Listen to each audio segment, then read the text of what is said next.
all things FSU, pistols and pies starts right now. Here's Jeff Cameron. The Seminole Headlines 93.3 Real Talk Radio Warchant TV begins right now. They're my boys, Ira, Corey, alongside as we get set. It's, as Mike Norvell said, boys, they're game week preparations. It's not game week, though. But it's game week preparations, right. Corey. Don't Almost you try there. to rain on this parade. Sorry. I mean, we barely even get started. He's like, oh, no, your enthusiasm, we won't have it. Up until kickoff, he'll be like, still got another 2 minutes. Game hasn't started yet. Yeah. No, I know we're in the booth and it's all ready to go. But till toe meets leather. Just not feeling it, guys. Right. Just not here yet. Anyhow, as Mike said, it is game week preparation. So they've started. They've started to do it. Before we get going, talking about all the things surrounding the start of college football this weekend and, of course, the Noles the following weekend, we must say, yay, sausage. A robust yay sausage. Now getting updates from friends on the quantity and not the quality. We all know the quality. Yeah, we don't need updates on that. We get it. We know the deal. That's a standard status quo, but there's a standard. They've set a standard at registers. Yeah. But I'm getting updates from people who, when they go to their local grocery store, let me know what the supply looks like. I feel like, like sometimes newspapers or TV stations will keep a running total of gas prices. Go ahead, clear the third. I got you. Gas prices around town, hey, if you go to this one, it's $2.89. Right, if you go to this one, it's $2.69. Might need to do that. The supply, keep a running track, an app. Maybe registers. Well, you should tweet it out anytime you get a picture. Ooh, look, they got a great selection here. Run, get there, hurry up. Quick. And that puts a little pressure on the meat managers at some of these stores to stop half-stepping. Keep up. And get your registers too. And you can get it also delivered if you don't live in this beautiful part of the country. You can go to registermeats.com is the website. I'm guessing we'll get some promo codes soon. Man, if it's football. Don't let them beat Alabama. Suck it, Bama's a good one. Don't let Florida State beat Alabama. No. Promo code's going to be crazy. It'll just be free sausage. It might be. It could just be free sausage. It feels like that would be the right thing to do. It's like how you buy a round of drinks for everybody because you find out your buddy just got, engaged or something, And then sometimes you regret it. Or divorced. Or either one. Yeah. Whatever you celebrate. The next morning, sometimes you look at that credit card receipt or you check and you're like, oh, that was a little, but you're in the moment. And spur of Ben might have free sausage. We just beat Bama after going 2-10. Ben will be excited. That would be worth it. That would be worth the free giveaway. But until then, you can still go to registermeats.com, have it delivered for your tailgates. You'll have to pay for it. You will have to pay for it at this point, unless you tell him Corey sent you. Then he may have a different deal. Yeah, then it's on the house. But in our part of the country, go to your local grocery store. If they don't carry register sausage, please ask them. Tell them it's the best sausage in the world, and they need to carry it. I have to admit something that I'm kind of ashamed of. I like really spicy and hot things. Mm-hmm. So I'm always getting the ones that are the hottest versions of registered Just sausage. Like Corey. Just like Corey. I mean, I need speaking my language. I need some, habanero. I need some heat. I went and got the little breakfast baby link. No, they're great. They're good. Great. They're the best ones. They're good. Yeah, they're great. I'm embarrassed. I don't know if they're the best one, but they're great. I'm embarrassed. I've never gotten them. They're good. I did it on a whim because I wanted to surprise my kids on the first day of school. Oh, there you go. So I made sausage for the whole family. Not for the wife? Well, she could have some too. No baby link? No baby link for the wife? I mean, She had some. But I made a bunch of sausage while they were sound asleep. Dad's out there. What a dad. 5:45 in the morning, making it happen. Dad of the year. And so I ended up making a robust amount because I knew I was going to partake, and my boys are growing boys, and they eat a lot. So I made a lot of sausage, like an entire package of sausage. They were, Dad, this is amazing. You never get this. I'm like, God, I have failed this family. They still got time to make it up. They are fantastic. Yeah. Good work. That's a true story. You can have that moment in your house. Yeah, you could be a good it's right dad. there. You turn it around. You could be a good father. There's still time. Yeah, there's still time. All right, so where's our head at? Where are we at? Now, it's time for a temperature check. I got to tell you, Corey, I read your piece, the one about the team and, your assessment of the talent, maybe the lack thereof. You're not real sure about all the different things. Obviously, I read everything you do. And then I have my own thoughts. Mm-hmm. So we come together and we do this great show. It's amazing. I have gone through it, boys. I've had moments of despair and fear and loathing. It's been an ominous cloud that has hung over my expectations. I have been worried about this group. I've been worried about the administration, who I feel like is going to fail on game day. They're going to let us down. What does that mean? Stadium's not going to be up to snuff. The DJ won't be loud enough. That the problems. I've been worried about it. And then I've turned it around and thought, no, world's better than a year ago. Competence everywhere. Kids are going to fly to the football and play hard. And you know what, Jeff? That's all we really need. We need to see something that looks competent and engaged. And you know what? If they come up a little short against Bama, so be it. But just play the right brand of football and everything in between. Yeah. I'm nervous because it's a pivotal year for the head coach. It's a pivotal year, I think, in Florida State football's history. It's an important year for this administration because I have some questions as to how ready this is all going to be. You know, they were supposed to be a month ahead of schedule. They're not close to a month ahead of schedule. I'm not sure they're ahead of schedule at all. So I'm worried. I want my boys to weigh in on all of this and where your heads are at. I'll start with you. Man, I've gone through the same emotions, honestly. Okay. All right. You know, there are times when I sit there and I say, you know what, I listen, I am overall still very confident in the offense. I think the pieces they brought in all across the offense, and Gus Malzahn is the offensive coordinator. I feel good about the offense. I think they'll be competent at least, and I think they'll be good in a lot of games. Defensively, that's where I kind of find myself wondering sometimes. I'm like, man, is this guy really going to hold up against Alabama? Can that guy be on the field? So the concerns are personnel. Alabama? It's personnel. Yes. Like, it's not the coach. It's personnel. Right. And it's just, but it's the reality of where they are. They, you know, you had to basically overhaul the roster. You know, the question is, did some of these guys who have improved today? We talked to Justin Cryer. He's a Juice. I like Juice. To me, he's a perfect example of, can they get so much more out of him to where he could play on that level? Because clearly nobody on that defense played at that level last year. No. So the players you brought in, are they of that quality? Some might be, some probably aren't. I mean, you went shopping at a different aisle than where Alabama shops for their players. Now, some of those guys are more experienced, so you got to counter that. You're hoping their experience pays off. But you also are relying on some guys who've been here, the Jabril Rawlses and Quindarius Joneses and Edwin Josephs, and those guys, can they take this big jump to where they need to be? And I just don't know how you get over that until you see them play. All right, so to quantify your concerns, they're largely on the defensive side, and it has to do with personnel. Corey. Yeah, you know, that is obviously my concern is the defensive line in particular. I mean, you're talking about the two guys they've talked about the most are a guy that's had 2 ACL tears in 3 years, and then a guy that basically did something to his Achilles in January. And those are the guys they've talked about the most. And it's like, well, is that a good thing or a bad thing? It's cool that they're back and that they're going to probably play for you. Maybe it doesn't say a lot about your overall depth when you hear about them a lot more than you hear about the other guys. I think it's sorry to interrupt you, but I think it's possible. Don't interrupt me. I think it's if you're possible. That sorry, don't interrupt me. I think sometimes when your friend's off the track, you just got to guide. I'm sorry you had to see that, Jeff. I'm sorry you had to be here for that. I'm used to it. Hopefully my kids don't see you just shot me down like that. No, I wonder though sometimes if they talk about them because it's more of a surprise. Sure. Like I don't know that Jason. Still like to hear Samson and Lyons at some point. Sure. It'd be nice. All right, continue. But so that's my concern. But I think I view it differently than you guys. Right, just in this last 6 minutes, is that I'm not that concerned about Alabama. I'll go in expecting them to lose, and I don't think it dictates anything about the season. I think it's a one game. It's a crazy game. They shouldn't be playing it. We all understand it, but they are. But holy cow, you bring in a whole new coaching staff and basically an entire different starting 22, certainly a starting 11.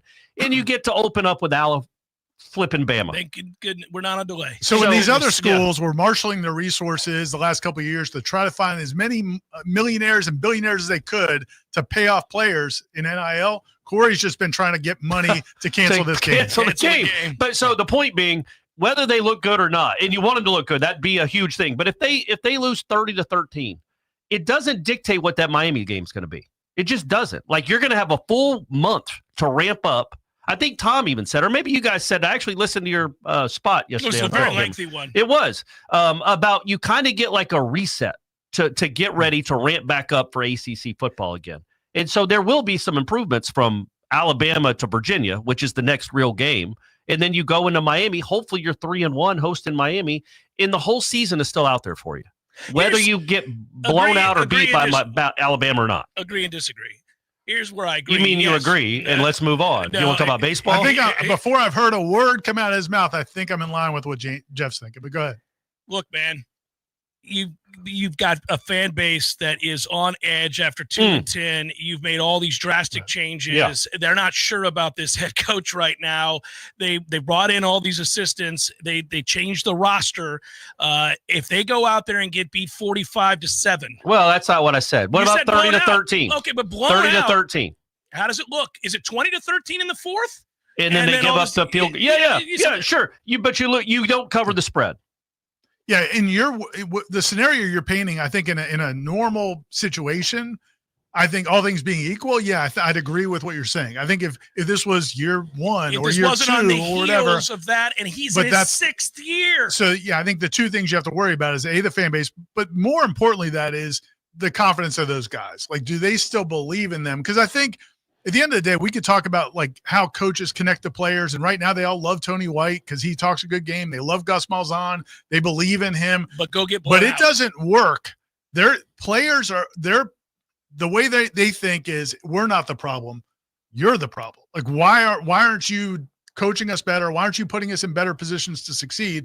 Because of what happened last year, those down, and then Mike Norvell's the top guy. He did not get replaced. So that to me, that's the concern. I'm not saying it can't work. I'm not saying if they lose badly to Alabama, the season's over. I just think that's a concern because of last year. You worry about their head. You worry about where their head's at. This season is such an anomaly, though, because I don't worry about the offense's head because they're all brand new. None of them, not one single starter was here last year and had to live through that debauchery. Right.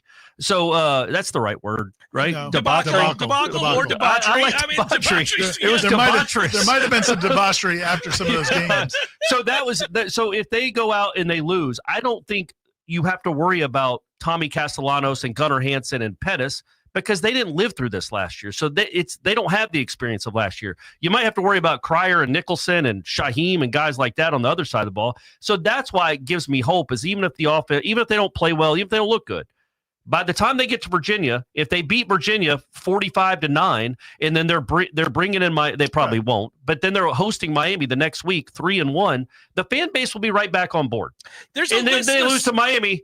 They all jump off again. Yeah. Like I get how it works, but I'm saying I don't think, it's like you're going to get like not even the fan base. The players are going to lose confidence because they lost to Alabama. No, I think they may question the coaches, and then now you're not believing the way you are right now. Like everybody believes in your coaches. But don't you think that's more towards the head coach because it's 6 that's year? A problem. Yeah, but not like the offensive guys.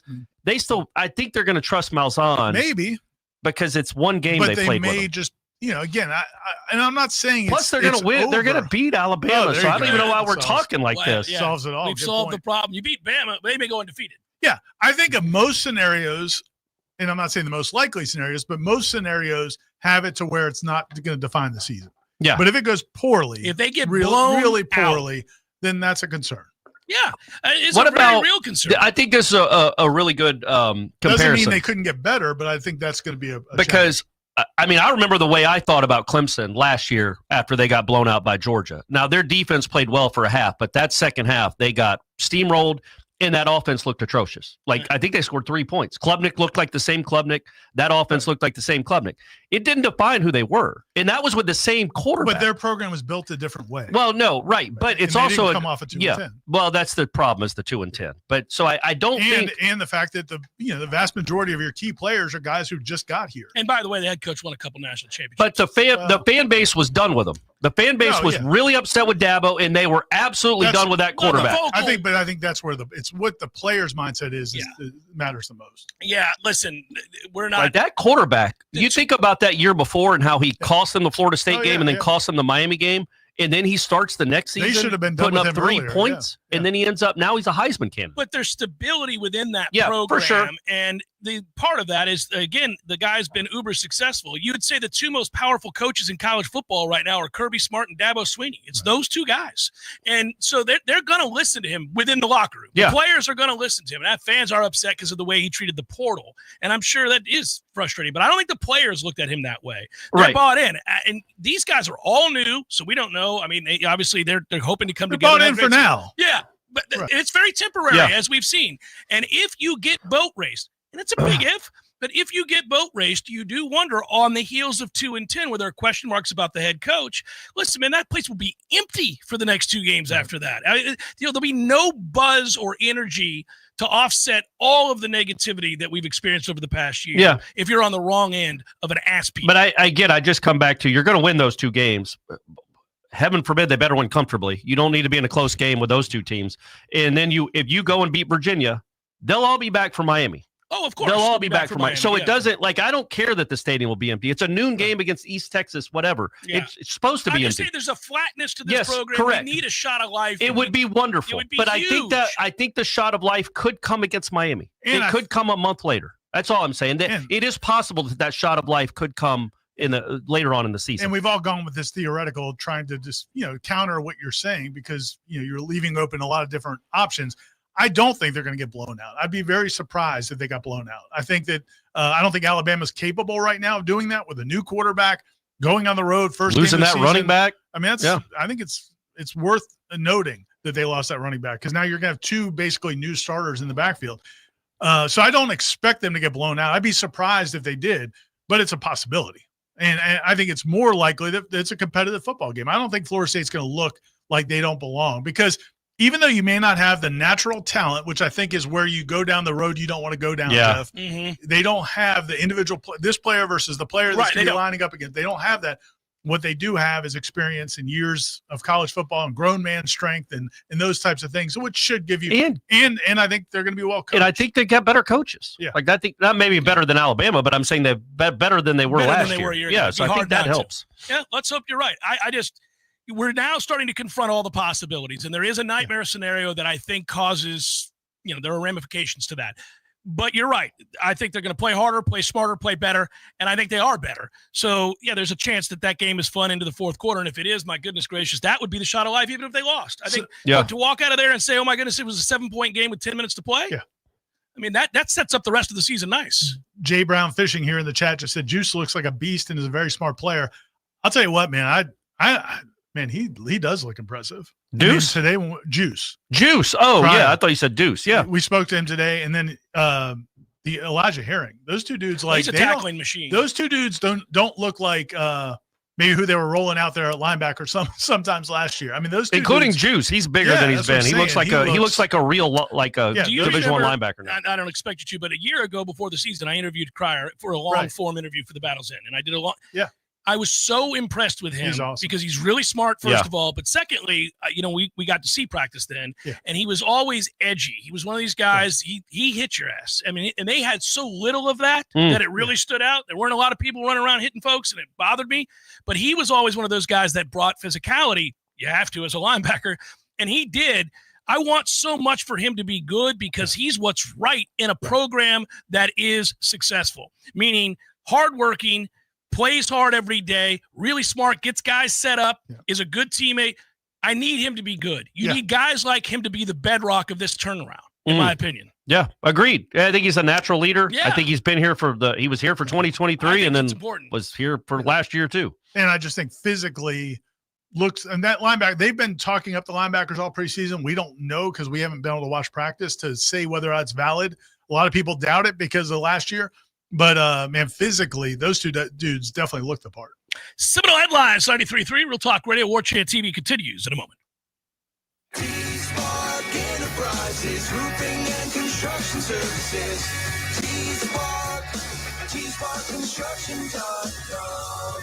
We conquer all peaks. We fix those dark leaks. Call 850-766-134. T-Spark Enterprises, roofing and construction services. T-Spark Construction.com. License number CCC 1331204. This time of year, we enjoy spending time outdoors in this beautiful North Florida climate until a mosquito attack begins. Paul's Termite and Pest Control can help you take your yard back. We have an affordable program to help keep mosquitoes away, and our program even helps with other pests like ticks. Mosquitoes are a nuisance to you, and by carrying diseases such as heartworms, they can be harmful to your pets. Learn more about how Paul's can help protect you, your family, and your pets from mosquitoes. For the elimination of termites, pests like mosquitoes, and a greener lawn too, call Paul's. We'll get them all. Do you want to take your yard back by having a green and pest-free lawn? At Paul's, we understand the unique needs of your North Florida lawn, which is why we developed a program to address those concerns. Our treatment program includes inspection, treatment, and education on best practices for optimized results while remaining environmentally conscious. An added benefit is that our lawn treatment is flea suppression, so having a greener lawn can help protect your pets too. For a greener lawn and the elimination of fleas too, Call Paul's. We'll get them all. Let's be honest, we all have way too much stuff. Maybe your storage closet is full, your garage is full, or the guest bedroom is a mess. Call Southeast Portable Buildings, 580-6400, or visit them online at southeastportablebuildings.com. Injured? Call Basic Brooks and come back stronger. Offices, Tallahassee. Attention all sandwich lovers. Café de Martín is bringing Peruvian fire to your lunch break with their all-new summer sandwich combos. Asado that melts in your mouth. Fried fish so fresh and crispy, it snaps. And smoked pork or chicken? Yes, please. Comboed with Peruvian fries and an iced tea for just $15. Available Tuesday through Friday from 11 to 3. Upgrade your lunch at Café de Martín in the Espositos Shopping Center. Online at cafedemartin.com. Hey everybody, this is Shannon Young with Cross Country Mortgage. Been in the industry now for 22 years. I just made the move over to the nation's largest retail lender, Cross Country Mortgage, here to serve you in 7 states, including Florida, Georgia, Alabama, the Carolinas, Tennessee, and the state of Texas. Here to offer better service, better rates, and if you were thinking about buying, or if you've been on the fence and been waiting to call me, now is the time. You can still find me at loansforknowles.com. That is, again, loansforknowles.com. I've helped thousands of fellow Knowles get into their dream home, and I can't wait to help you get into yours. Give me a call today. I'm at 954-369-6171, or go to loansforknowles.com. Again, that's 954-369-6171, and that's loansforknowles.com. Equal housing lender, NMLS number 373031.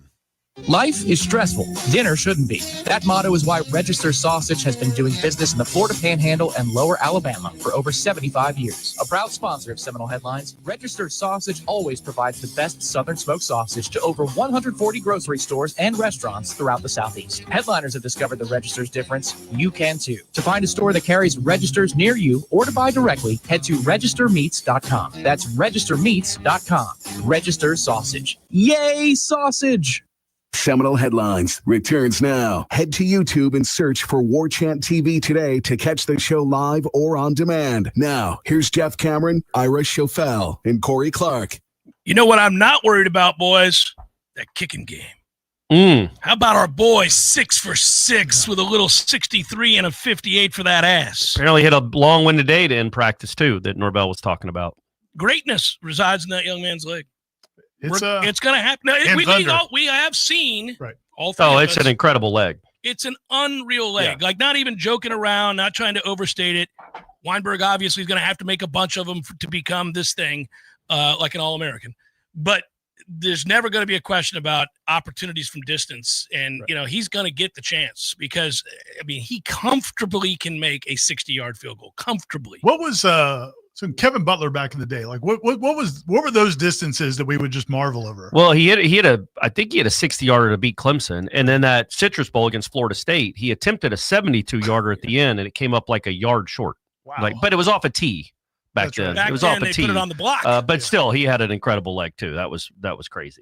Yeah, well, Weinberg's got a better leg than Kevin Butler. Gonna go ahead and say it. Weinberg. He's got one of the best legs I've ever seen. Yeah. So obviously, I was here for Janikowski, and I mean, we all witnessed the greatness there in terms of powerful legs. He's the right-legged Janikowski. There you go. I'm going to say drinking, I think. Does he drink like him too? No, I was saying that was the greatness you witnessed. Oh, yeah. That would be cool if you were breaking news that Weinberg's he's also a drinker. He partakes like the Polish powder keg. Yeah, I was laughing because there was footage of a game with the Raiders in which Janikowski was rolled out there to try to kick a 70. Yeah, I remember that. Yeah, 72-yarder at the end of the half with 1 second to go against the win. Yeah, like, but he didn't make it. Well, he didn't even get it to the goal line. It was insane. Like, what are we doing? But yeah. So that was, and by the way, that was Lane Kiffin who sent him out there. Yeah, well, hey, good old Lane Kiffin coaching the Raiders, and decided, yeah, go ahead, buddy, 70-something yarder. Anyhow, Weinberg went 6 for 6 recently, and the only thing we wondered about when we did see him and when we listened to the reports and when the guys talked about him was that he was wildly inconsistent. He could make it from 63 and whiff from 40, and it'd be 20 yards left. If he's getting to where he's 6 for 6 and he's kicking another long one on a walk-off today, like, I know it's not the same as a game, but, I mean, that's a really good sign that he's found his form, and they're going to be, I think, Florida State is, in several really close games. I can only look at this as obviously a huge positive because that inconsistency was all we heard about. I mean, Mike called him out. You know, Mike when Mike's availability happened, I think it was over in Jacksonville. He's on a tough day. You know, he's got to find a way to make these kicks. When he was basically saying, come on, man, stop having good day, bad day, good day, bad day. Sounds like he's strung together some good days. Yeah, and I don't know what's realistic. I mean, again, we just watched a guy not miss a field goal last year. He did miss one, but it's not counted to him because the snap was terrible. It should count against him. It's not his fault. I'm fine with it. Trying to win awards here, Jeff. But no, I do think, the leg is a weapon, and it does change the math, I think. Yeah. But at the same time, I don't know that you can count it. And I don't know what's better. Like, would you rather have a guy that's consistent from 35 to 45? Yes. And doesn't have the leg strength, though, to hit over 50? Yeah. Or a guy that's consistent, pretty consistent, but not automatic, but also gives you that option. Well, I'd rather have, if you're asking, would I rather have Fitzgerald or Weinberg coming into this season? I'd rather have Fitzgerald because he's done it in front of people. Well, before. And he also could kick it. He kicked a 59-yarder crazily, but he didn't have the leg strength. I'm saying Weinberg. If a guy doesn't have that leg strength. Yeah. Like I just think Goggins. What you wonder about. Chase Goggins rolling out here. Well, I don't know that Goggins was the consistent guy. That was the theory. Mission Chase, because he hasn't done it in a game. And again, his first game ever, like Cromall, like Boggs, is against Alabama on national TV. So we'll see how he handles this. I'll say this. If he goes out there and goes 3 for 3 with a 52-yarder, well, you do have yourself probably a great one, right? Like if you can handle that moment and look like that in that setting, then you feel really good about it. But I just don't, until you see it in a game, you don't know that it's going to carry over to a game. So it's weird, and he can't know either.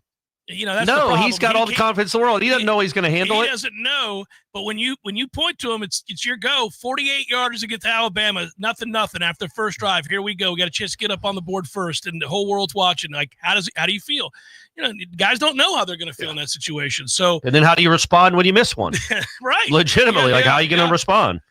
Like Aguayo missing 3 in the first quarter. About it, I can't imagine the way he feels about it. But I mean, obviously, think about, and again, I'm not trying to bring up bad memories.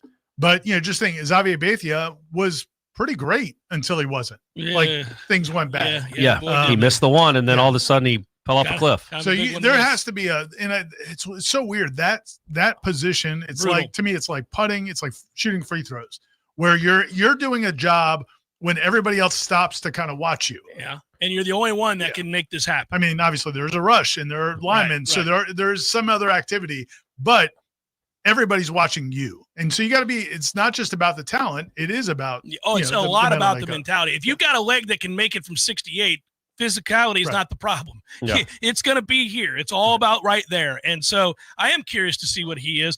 I was laughing. I was telling Tom the other day, until we brought it up, I wondered how many Florida State, what percentage of the Florida State fan base could name the punter? Oh, yeah. I think it's probably 12 to 15%. I mean, I was laughing about it. I at the time that I brought it up, I was just like, I wonder how many people out there, if I quickly said to them. And then how many could spell who's the punter? None. Can you spell it? I can, because I had to spell it yesterday in a story. But that was it. That's the only reason. I had to look it up. C-H-I? U-M-E-N-T-O. It's locked and loaded. You had it ready to go? But I just I can't spell Landon Thomas, though. I still struggle with that one because Landon has an E instead of an O. Yeah. It's Landon like D-E-N, and it's an odd way to spell it, and it always trips me up. Traditional way. Yeah. Not Landon Dickerson's approach. I thought you struggled with Thomas. Wouldn't that be something? I do struggle with rhythm. Rhythm and strength are the two words that I never spell right, and I've been misspelling them for 20 years. I told Corey that Molly is down in St. Pete at some bookstore. They're going to have a spelling bee. Oh, wow. For adults. And she's all fired up for it because Molly's a bright kid. Yeah. And I was telling Corey. That's the adjective you're going with? She's bright. She is bright, but it's like there's other adjectives you could use for somebody that's fired up for an adult spelling bee. She's a nerd. Nerdy. Yeah. It's another way of describing it. She accepts it. But we were talking.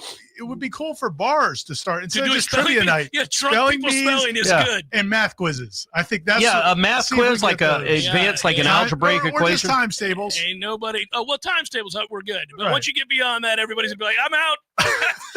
Yeah. Nobody's doing calculus 5 beers in. You roll up the quarter pocket. We're done here. We're doing some proofs, some geometry proofs. No. The spelling bee with drunk people would be great, and you have to have a minimum of say 3 beers before you start.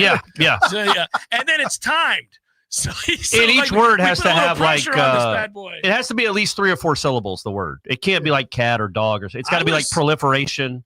Or, well, all 3 of us, I'd imagine, are good spellers because pretty of our good chosen profession. Yes, right. I won the spelling bee in middle school. Won the whole damn thing. I lost. I was the favorite going into our 5th grade spelling bee because I rolled through our class. You won your class, then you moved on to face other classes. Game pressure. Wasn't even competitive. It was apricot.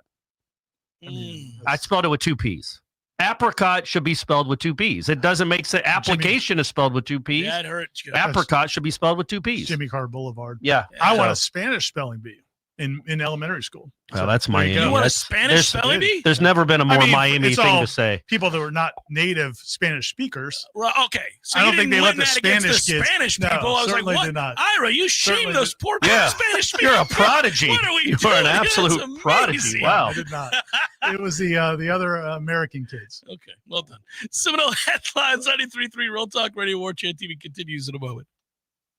Your local news now. A daycare worker was arrested last week following a report of alleged child abuse at Little Blessings Child Care in Bainbridge. Yvette Thurston, 54, was taken into custody and faces charges of first-degree aggravated battery and 3 counts of first-degree child abuse. A bond was set for $44,000. Since then, jail records show that Thurston bonded out of the Decatur County Jail. A 71-year-old woman, Helen Litchfield, is behind bars and facing numerous charges after allegedly kidnapping a family at gunpoint. Litchfield lured a father and his 2 daughters, both under 13, who were fishing off a bridge, back to her home under the guise of letting them fish in her pond. However, once they arrived at her property, she proceeded to hold the family hostage at gunpoint, claiming she didn't believe the girls were really the daughters of the man. The incident was only resolved after Miss Litchfield's roommate intervened to guide the father and girls to a fence while she was distracted. Litchfield was arrested and was taken to the Wakulla County Jail. This is Rachel Lene with your Real Talk 93.3 Local News Update, brought to you by Macklemore Systems, Tallahassee's go-to Mac store. Check them out online at MacklemoreSystems.com.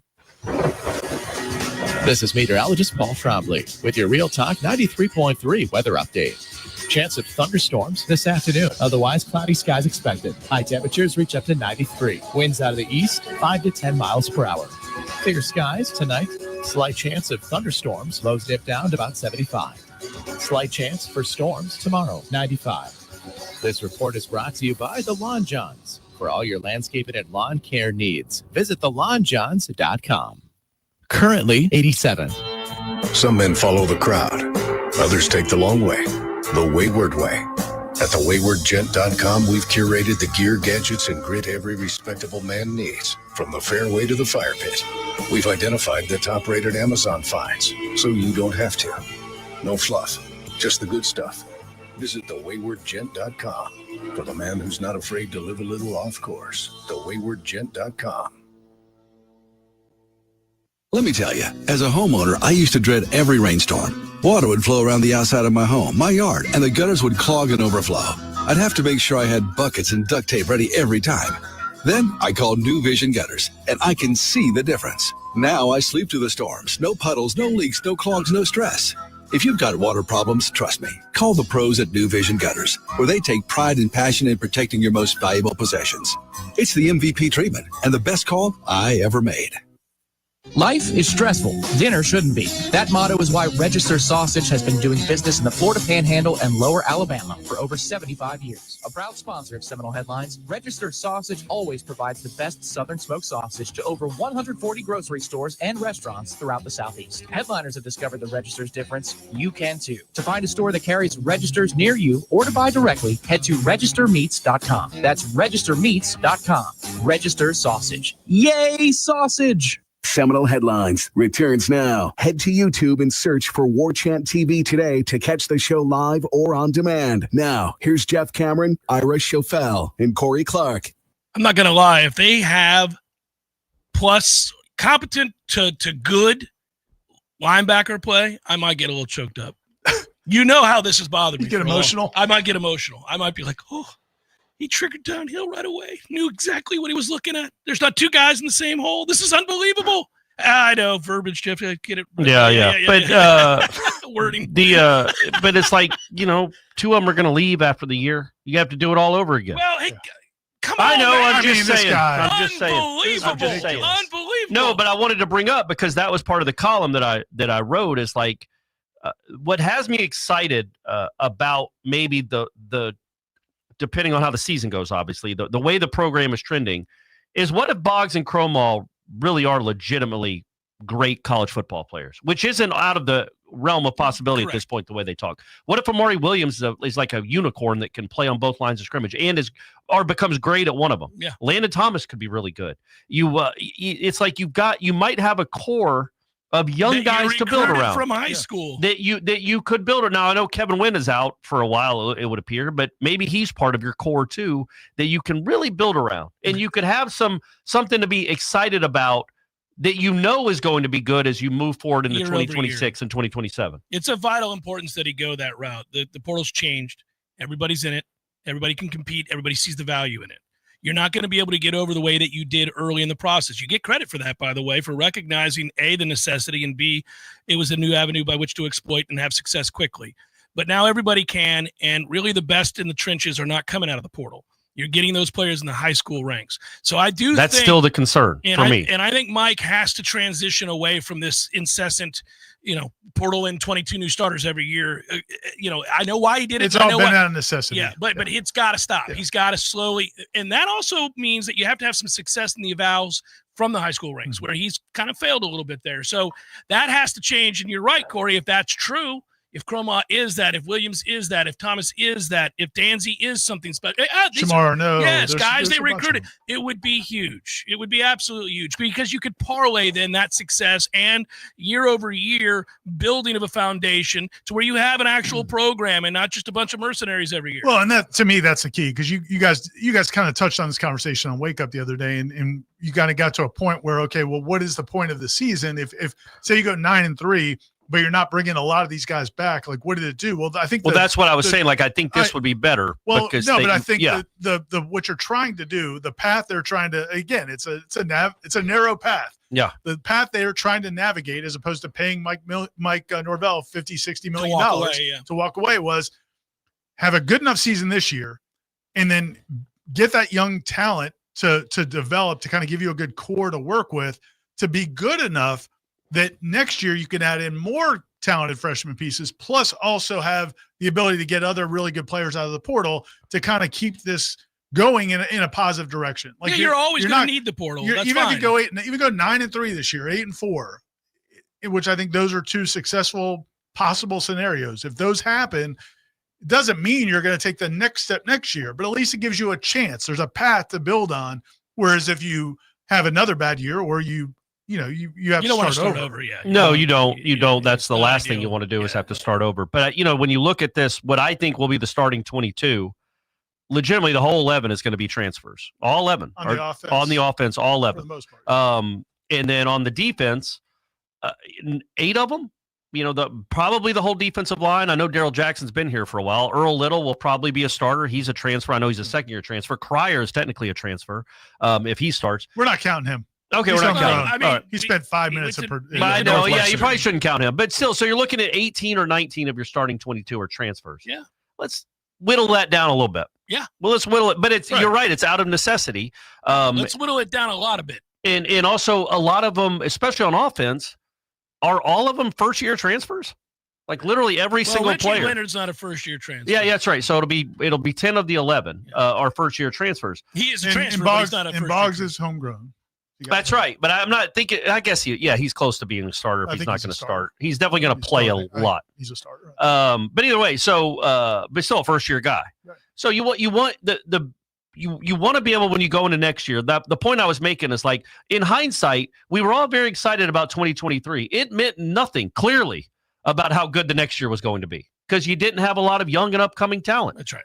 If you can go 8-4, 9-3 this year and retain 10 or 12 really important pieces that are coming back that you build around, you're going to feel better. Now, you're still going to need an offensive line, but overall, you're going to be like, okay, they have some star power. Maybe the quarterback is good and he's coming back. If not, maybe Sperry is the answer. I think there'd be reasons to be really optimistic about the direction of the program if they have a nice year this year. Because I think if they do have a good year, it is going to be a lot of guys that will be returning next year that will be a part of it. Yeah, it just gives you a chance. It's hard to juxtapose like these, I think, minimal expectations for a program like Florida State with the realities of where they're at. Like, this is all sensible, but it just pisses me off when I think of big picture of what Florida State should be. And it's hard not to relapse and fall into that trap of being like, really? We're out here with moral victories. Doesn't matter if we lose to Alabama or not, just play well. You know, it's like, doesn't matter if we lose 4 or 5 but how much, games. When you say that, though, as we move forward and hopefully Florida State gets into this conversation, is like, how much is it like Texas, Ohio State, it doesn't matter. Because of the landscape of the sport, whoever wins that game, it doesn't matter. No, you're correct. But I'm saying expectations at Texas and Ohio State are not that, hey, you go out there and play well against the other. And, oh, by the way, it's okay. We can lose 4 times. No, man, that's not their expectation. Yeah, right. I mean, listen, man, this is all But I goes just back meant to specifically for the Alabama game. You lose that game, you could win 14 in a row, gang. Ira, you understand what would happen if the Noles won 14 in a row? That would be something. They're in the Rose Bowl playing for the national championship. I mean, listen, you can hate your situation, but it's your situation. It's your situation. And You're so, in the ditch. You woke up in the ditch. You made a terrible hire when Jimbo left, and that was a disaster. And then you got hit with COVID when you made your next hire. I mean, that 4-year period wasn't something you're just going to snap your fingers and get better. But they did get better. Well, and they did. They took the shortcut. Yeah. But as you said, that window got shut. Yeah. Everybody else figured out the trick. Yeah. And, so it's like when it's the starting over part that really pisses I know. you off. You're like, man, you know how far beyond the University of Florida and Miami Florida State was when he just coughed it all back up, and now how far ahead he vomited it all over in front of him. And they're ahead of us now, and it's maddening. You're like, you gave it away. But then you also see that kind of should make you feel better in the sense that it was just 2 years ago you were lapping them. Now it feels like they're lapping you. It might just be how college football is. And it's not excusable, but to do what he did last year. But you're never as far behind as of these teams as you think anymore. No, if you were 2-10 in the early 90s, you're done. Well, first of all, you're fired, and secondly, you're effed. I mean, you've got it's going to be tough. A long rebuild. It's going to be tough. No, you can come out from under it now. We've watched other teams do. We watched this one. Yeah, well, I mean, and we saw Arizona State just flip it like that. And so, yeah, it happens. So he happened to go 2-10 in the right era. He did, yeah. But, you talked about the evaluations of high school players. I think this is a topic that's something that we'll be talking about for a long time. Clearly, they didn't recruit at a high enough level these last few years, but I also think it became a self-fulfilling prophecy when you went so hard in the portal because the young guys weren't going to get developed because your coaches were focused on these transfers they were bringing in. And so you had guys leaving. There's a bunch of guys that I'm not saying they would have been the answer in an Alabama game, but there's a lot of guys who started out their careers at Florida State 3 years ago, 2 years ago, that are now probably going to be starting at other schools. I mean, Julian Armello is going to be starting for UCLA. I don't know if he would have been good or not. I don't know. But I'm saying those guys, there's a lot of guys that didn't stick around because they weren't going to get developed. They got recruited over. And so it's not always just the evaluation. It's did you pour into them to help them become better They players? didn't even get recruited over. That's not fair because if you're a redshirt freshman and you lose your job to an incoming freshman, well, then you could be like, well, I'm not good enough. I understand what they're doing. You do feel a little bit of disappointment when you're a redshirt freshman that they just portal over you. It's like, I want to go get a guy that has played 3 years. He's going to play instead of you. And that's what I think happens. That's what I was saying, not developing, not getting a guy ready to play. But you also don't feel like you're getting a fair shot. Like, hey, man, I'm a redshirt freshman. I can get better. Yeah. Give me a chance. Oh, no, you went and got a guy from wherever, Alabama. But you could have done both. Yes. Like you could have done both. You could have focused on those young guys also and shown them. Listen, man, when Leonard Hamilton and that program had it rolling when they were 18 strong, we would marvel at the way the guys on the end of the bench were all bought in. And Stan Jones, the assistant coach at the time, would say, because we outlined the plan for them that, you're going to sit the bench I brought early this on. up a lot. And then, you still have, there's a buy-in there for those guys. Well, that wasn't happening. Because this is what it looks like. Right. It's so important to tell a kid when he arrives at your program that you recruited, that you assessed, right? Now he's going to come here. How's this going to look for me? It's first time away from home. I'm all these things, nervous about it. What do you see for me? Well, here's what I see. Now you got to go out and get it. And I'll start somebody else if you're not good enough. But here's how I see this working out for you. Right now, you're undersized. We loved your speed, but you're undersized. So right now, this is the nutritional program. This is your workout daily. This is what you're going to do to put on 20 pounds so that we can get the most out of that speed and athleticism that we recruited. But you're not there yet. So you're not going to play this year. We're going to redshirt you. And then next year, we'll see where you're at with that height and weight and all that. And you lay these plans out for guys, and they're working towards something. It's not just the futility of showing up and having a guy recruited over you in the portal, and then again the following year that happens. I've been here 3 years. You're going to do this every year? Where's every Hakeem? year? You know what I mean? Like Colorado. Oh, by the way, did you know they play Friday night before the Alabama game? They play that Friday night against Georgia Tech. That's a good game. It's a good game. Yeah, I'm really interested. Georgia Tech's like a 3-point favorite out there, but that'll be a really good game. But like, imagine if Hakeem has 62 for 1,100 this year. I don't think that's going to happen. I don't either. But if he did, no, for sure. Yikes. A good example to me, and this guy, and I don't know if he'll end up being a decent player or not. I think he's at Georgia State now. Ibami Tafase was a guy who came in and didn't play as a freshman and, was redshirting. And then I believe going into his second year is when they brought Braden Fisk in. And good choice. Which was certainly a good choice. Well, jury's still out.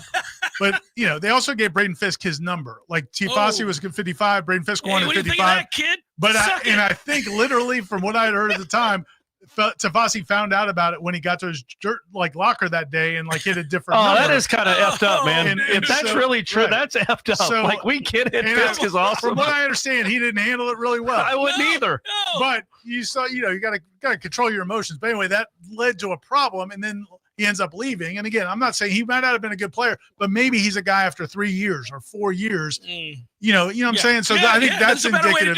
There's guys that were brought in that have left that I think didn't feel valued because they weren't valued, and that was a huge mistake, I think. Corey, we know you're used to driving the SUV. You got a Hyundai.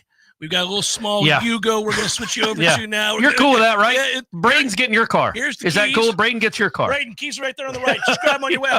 Corey, here you go. Imagine walking into a locker room and it's like, oh, what? So what? Did he have another jersey or just empty locker? Different number. And it said Williams. Yeah. And then it's like, oh, wait, who's this guy that he has my jersey? There was a breakdown in the communication somewhere in there. Do you realize, by the way, speaking of old references that people don't get, I realize that nobody in our audience knows what a Yugo is. But that said, short for Yugoslavia, because that's where they were made. Do you know on this date, 30 effing years ago that Tyson got out of prison and fought Peter McNeely on this day? Wow. Hurricane McNeely. Hurricane McNeely, man. That was his nickname. 30 years ago. Buddy, we're old. That's we cover insane.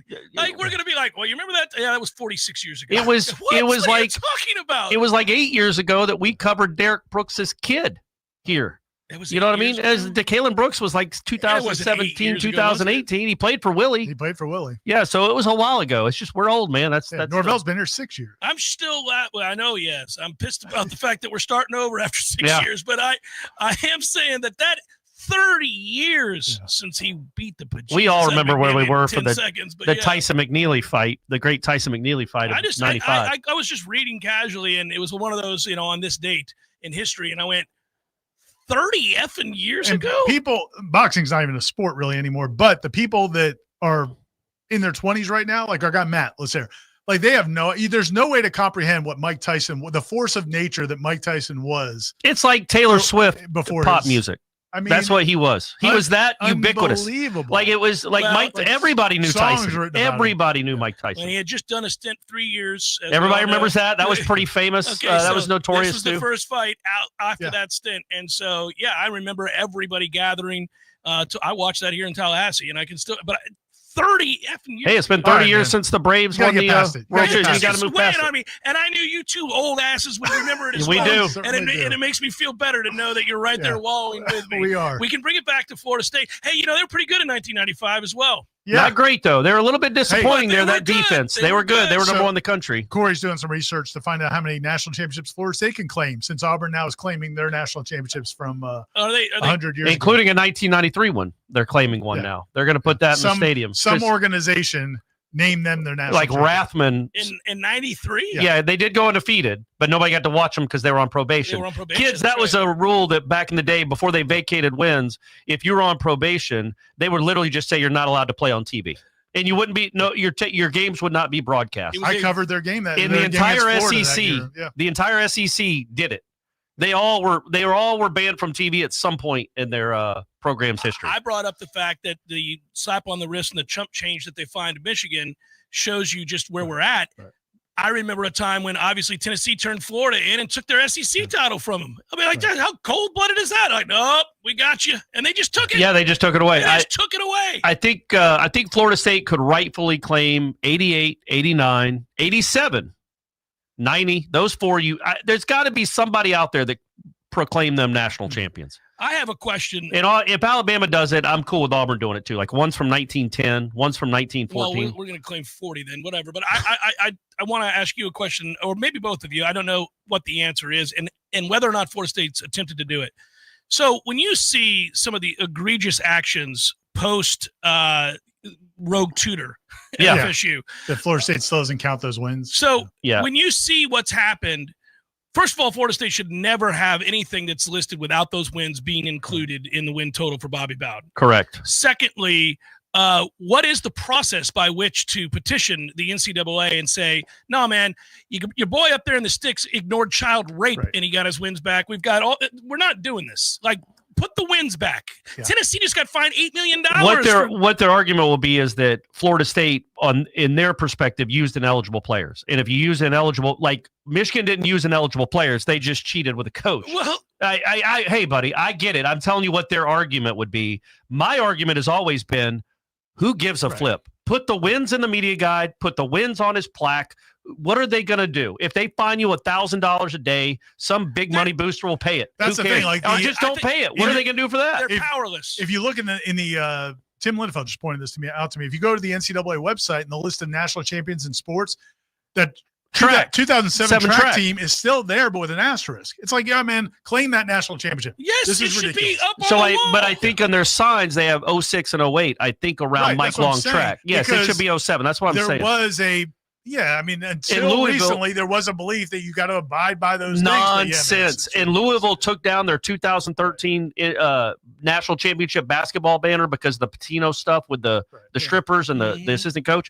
But hang that back up. Billy Minardi Hall, buddy. Billy, right. Hang it up. Like, what is the NCAA going to do? Like, it's crazy to acquiesce to this nonsensical, toothless organization that what are they going to do if you hang that banner up? 100% every Michigan fan thinks that what Harbaugh did was well worth it. The Connor Stallions thing, buddy. They won a national title. He wasn't winning anything prior to that. He wins the national title. Yeah, man. $20 million chump change. Aslan and That's no money for them. Aslan and I were talking about Cam Newton just yesterday on today's show. Like, do you remember the number that Mississippi State that they wanted from Mississipy State, the Cam Newton family? Yeah, the family. Yeah, like 180 or 120. Yeah, and those idiots didn't to build him a church. But those idiots didn't pay it. I mean. Clown. Are you even trying to win Mississippi That's State? why you're Mississippi effing State. What are you doing, guys? All you had to do for the what's the word I'm looking for? Transcendent. Transcendent. Transcendent college football player is paid $150,000, and you said no, that's too much money, and you're still stuck in Starkville with no banners, and Auburn got one. Well, they were going got one. They were going to be stuck in Starkville either way. Well, that's true, but they could have gotten to watch Cam Newton for a year. That's true. They probably would have won some games. It's nuts. Hour number 2 forthcoming. Stay with Seminole Headlines 93.3 Real Talk Radio Warchant TV. Picture this. It's midnight and you're lying in bed, scrolling through this new website you found, hitting the add to cart button on that item you've been looking for. After 15 minutes, you decide you've done enough damage to your wallet and decide to check out. But you remember that your wallet or credit card is in the living room and you don't want to get out of bed to go get it. Just as you're getting ready to abandon your cart, that's when you see it. That purple shop button. That shop button that has all of your payment and shipping information saved, saving you time while you stay warm in your bed. That's Shopify. And there's a reason so many businesses sell with it, because Shopify makes everything easier, from checkout to creating your own storefront. Shopify is the commerce platform behind 10% of all e-commerce in the U.S., from household names like Mattel and Seminole Headlines to brands just getting started. Shopify gives you that leg up from day one with hundreds of beautiful, ready-to-go templates to express your brand style and forget about all the code. Tackle all those important tasks in one place, from inventory to payments to analytics and more. Spread your brand's word with built-in marketing and email tools to find and keep new customers. And did I mention that iconic purple Shop Pay button that's used by millions of businesses around the world? It's why Shopify has the best converting checkout on the planet. Your customers already love it. If you want to see less carts being abandoned, it's time for you to head over to Shopify. Sign up for your $1 per month trial and start selling today at shopify.com/warchant. Go to shopify.com/warchant. Shopify.com/warchant. 4835 for a free consultation online at budgetblinds.com/Tallahassee. Here's the cold, hard truth. Your body needs more than you're giving it to stay healthy. And now it's easier than ever with Vigor, the all-new cold plunge tub from Hot Spring Spas. Available only at Pinch A Penny Pools and Spas in Tallahassee. Cold plunges reduce muscle soreness, boost mood, improve sleep, and so much more. It's not just a trend, it's science-backed wellness. And now you can have it in your own home. Ready to feel alive again? Pinch A Penny has the exclusive home use solution. Visit us on Capitol Circle Northeast and take the plunge. Barry knows cool. He's keeping you comfortable. Barry knows cool. Put him to the test. Barry knows heating and air conditioning. Keeping you comfortable. Is what Barry does best. No matter how busy life gets, your home is the place where your family and friends show you they care and celebrate with you. That's why the professionals at Barano Heating and Air Conditioning always make sure your home is comfortable. Just like those who matter to you most, Barano will always be there for you. This is Tyler from Barano Heating and Air Headlines with Ira, Corey, and Jeff. Stay tuned for more headlines coming up next. Your sports action update on Real Talk 93.3 with all the latest odds from Vegas. Shane Baz on the mound today for the Tampa Bay Rays, 8-9, a 4.93 ERA. Rays another 12 favorite. Carlos Rodon for the Yankees, 12-7, a 3.25 ERA. Yankees another 37 favorite at Steinbrenner Field, 8.5 under the total. Braves had their 5-game winning streak snapped last night in a loss to the White Sox. Braves another 76 favorite against Chicago today at Truist Park. Scotty Scheffler, the plus 150 favorite with the Tour Championship at Eastlake Golf Club in Atlanta. Joey Logano, Austin Cedric, co-favorites at 10-1 to win Saturday's Coke Zero 400 at Daytona. Score $500 in rewards with the G-Bank First Bet VSiN Trifecta. Details at vsin.com/GBank. For more sports betting news and information, go to vsin.com. Mike Son at Real Talk 93.3. Here's comedian Howie Mandel for hands-free Cozy Fit Skechers slip-ins. Yeah, I'm holding a new Cozy Fit Skechers slip-in sneaker, and first of all, I barely know I'm holding it. It's that light. You see, Cozy Fit is a cool new sneaker where the upper is made of a soft quilted material. It's kind of like a little puffer jacket for your feet, except it looks like a super stylish sneaker. Introducing new Cozy Fit Skechers slip-ins, the latest comfort creation from Skechers. You can find Cozy Fit Skechers slip-ins at a Skechers store, Skechers.com, or wherever stylish footwear is sold. Hi, it's me, Flo, here to tell you that with the Progressive Home and Auto Bundle, you get 24/7 protection, so you're covered no matter where the day takes you. Even I added too much water to the pizza dough day? Yep. How about getting a call from my daughter to pick her up at the airport because her boyfriend is unreliable day? Especially that day. What about finding out that one of my pipes suddenly burst in my basement day? Progressive has every day covered 24/7 with the Home and Auto Bundle. Also, you have a lot of bad days. Oh no, that was all the same day. At least you're covered with Progressive. Progressive Casualty Insurance Company affiliates and other insurers. Not available in all states. Widden Glass has been taking care of business since 1945. When you call Widden Glass, you're dealing with experienced, reliable professionals who offer only the best. Like Widden's top-of-the-line bath enclosures that provide style and luxury at an affordable price. Eye-catching storefronts are a specialty at Widden Glass. We'll help you design it and install it. Widden Glass, the first name in glass replacement. Call 222-5781. That chip turned into a crack? No worries. Better call Seminole. We'll fix your glass faster than you can say road trip. Road trip! Mobile service, expert installs, and no headaches. Call 850-539-4527, 850-539-4527, or go to SeminoleAutoglass.com. Your glass, your rules, but seriously, better call Seminole. Seminole Auto Glass. Honey, what are these mushrooms in our yard? Portobello? Huh, let me take a look. Oh, It's hockey. I don't know, but our septic system is failing, and our whole yard smells like. Should we try to cook these up and eat them tonight? This is bad, Sheila. Well, we better fix it soon, or we're going to be in deep. Sheila, look, it's Crud Septic. Our prayers are answered. Call Crud Septic Service today. Pump outs, installs, repairs. CrudSeptic.com. That's CrudSeptic.com. From the championship stage to coaching change and everything in between, Warchant.com remains your home for the best FSU football coverage in the business. Brutally honest columns and features, market-leading multimedia presence across video and podcast, the largest FSU fan community with a staff that combines for over 100 years of experience covering the Noles. When change comes, Warchant.com is your home for analysis from every angle. Warchant.com, your ultimate Seminole sports source. Sign up today. It's time for Seminole Headlines featuring Warchant.com's Jeff Cameron, managing editor Ira Schofel, and senior writer Corey Clark. Your weekly dose of all things FSU, pistols, and pies starts right now. Here's Jeff Cameron. Hour number 2, Seminole Headlines 93.3, Real Talk Radio and Warchant TV. And away we go. We start always before we get to your questions by saying thanks to Dr. Birch Orthodontics, best in the business, ride and die orthodontist. She's excited for football. The best there's ever been, probably. Oh, yeah. All-time great. Yeah. All-time great. Definitely on the Mount Rushmore. Of orthodontists? Yeah. Commonly referred to. Dr. Birch, take it away. Dr. Birch and birchorthodontics.com is the place to be if you need orthodontic work.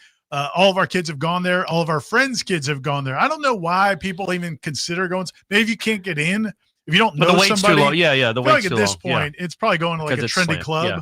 You've got to know somebody to get in. Yeah. But no, seriously, go to birchorthodontics.com is the website, and you can get information about set up a free consultation.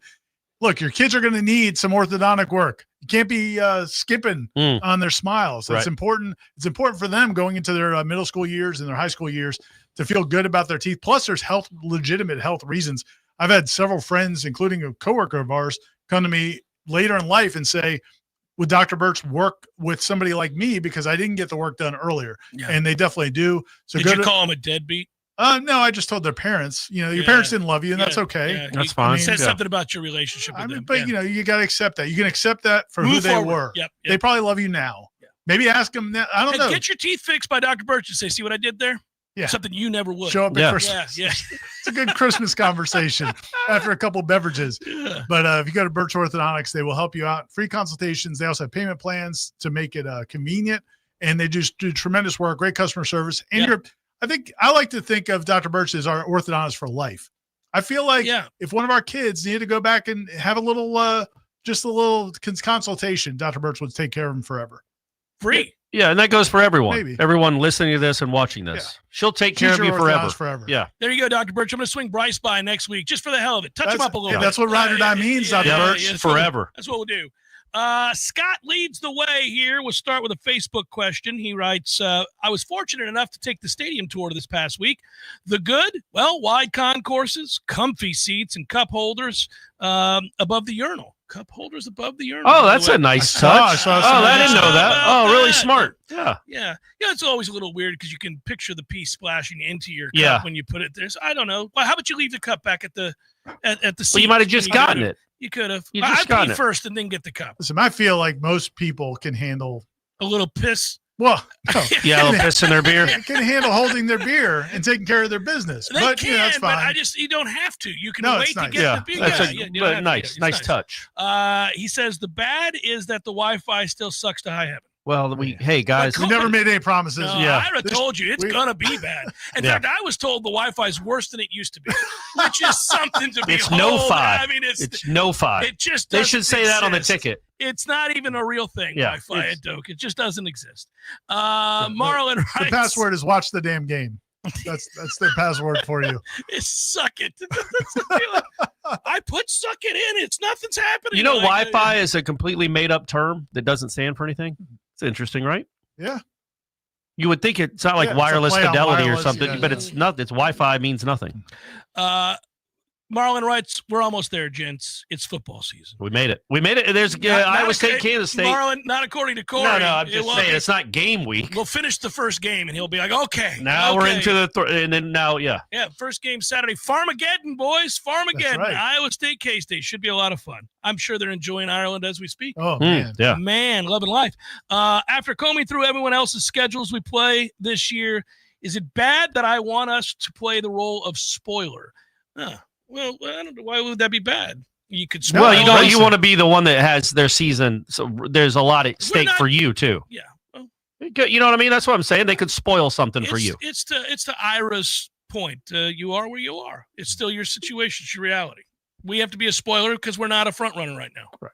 We're not an odds. That could switch by October, buddy. It does bother me that no matter who I hear predicting the ACC finish, no matter what outlet or individual at that outlet or paper, we're never mentioned in the top. It doesn't matter. It doesn't matter. 6, Corey, in the top 6. I know it's ridiculous. It's ridiculous that Florida State is like an afterthought in this conference. Not even after in the 2-10. top 6 of the ACC. It doesn't mean it's real. Right. Just a little.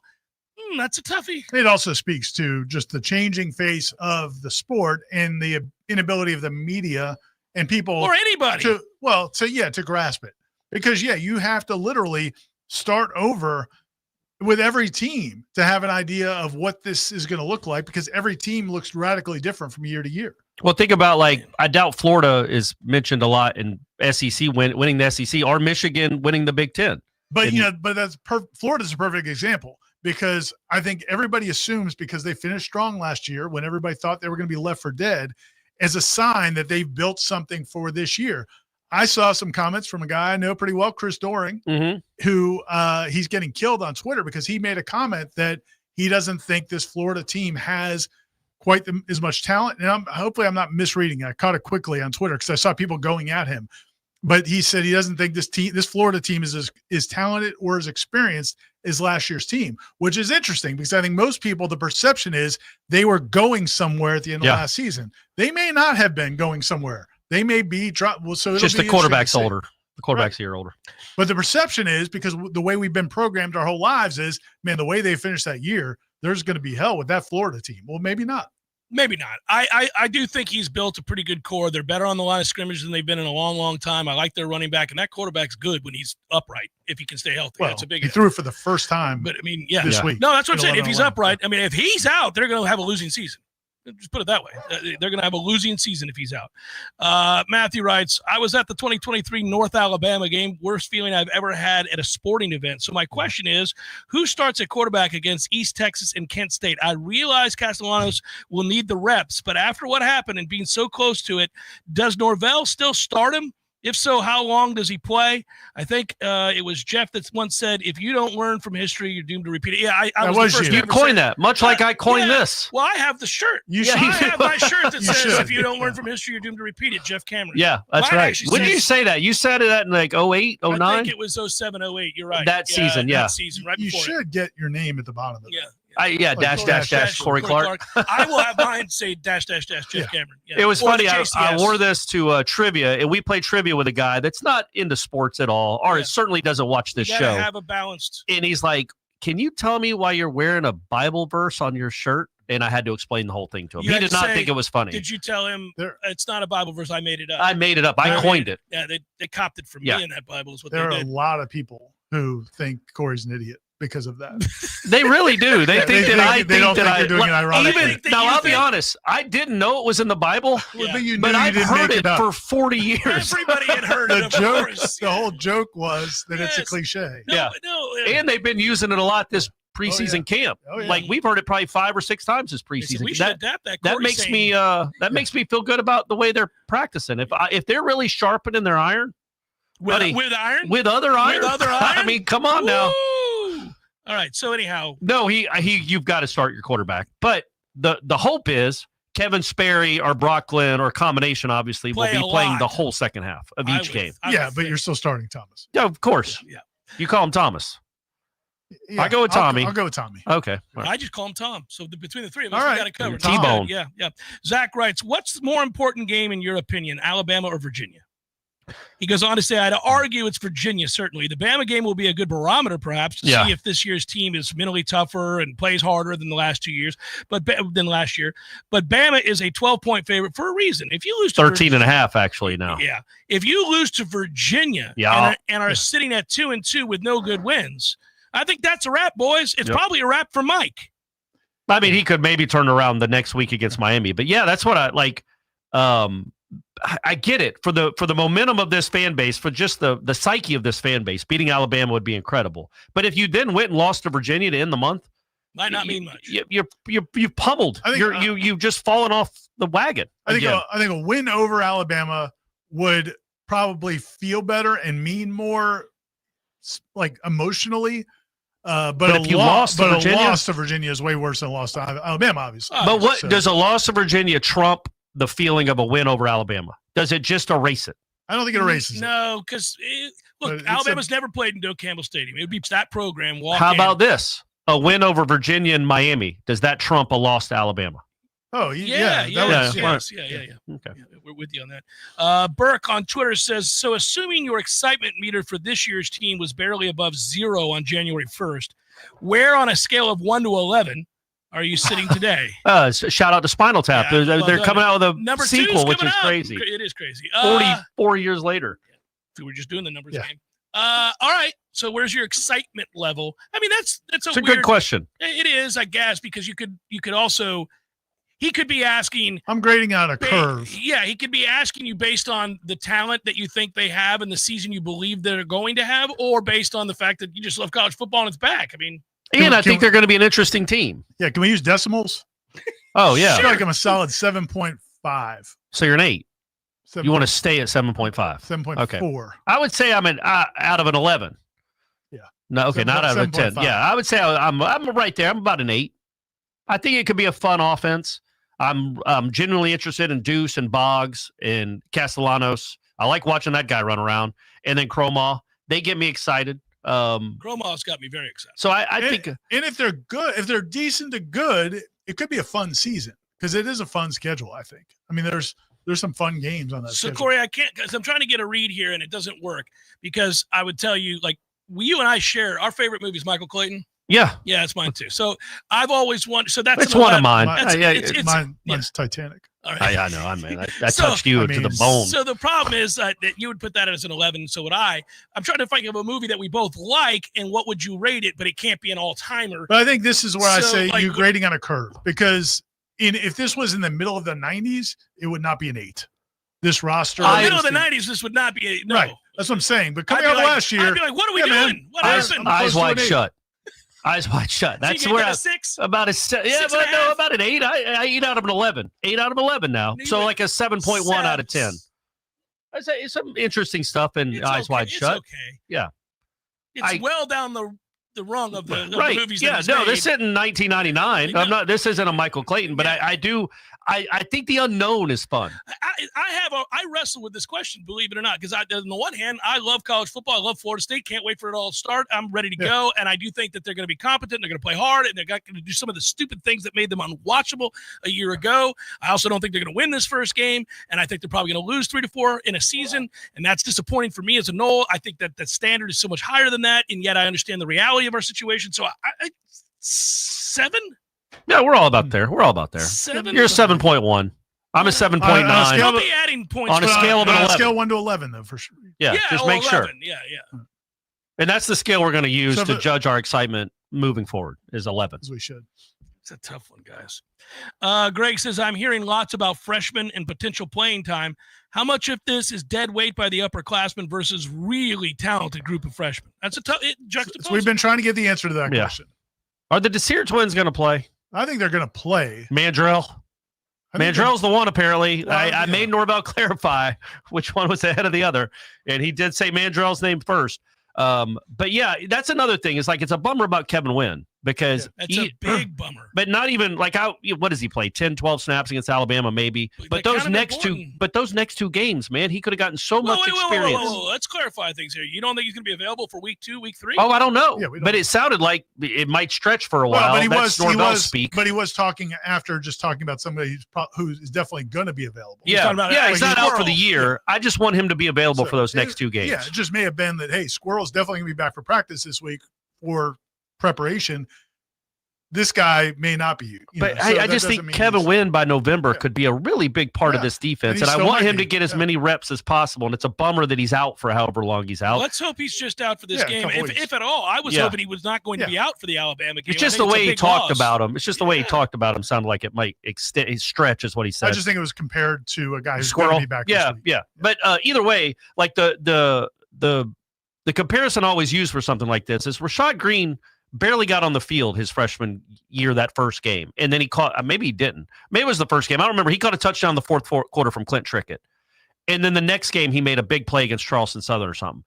Then the next week, he's catching like 180 yards against Clemson. Mm-hmm. Like but he wasn't a big enough part of their offense at the start of the season, but he got his feet wet in these games that they were comfortably ahead. And then all of a sudden you can build on that. And you just want that with some of these younger guys, because I think they could be really big parts of this team moving forward. It's a fair question, because I never know what to think about that, especially since we're not at practice. So I haven't been able to see the level of athleticism. Is it transcendent? Is it just that they're going against people that are pretty average? I mean, it's hard to know. Like Javon Boggs, obviously they love him, and it's exciting to hear the consistency with which he's mentioned.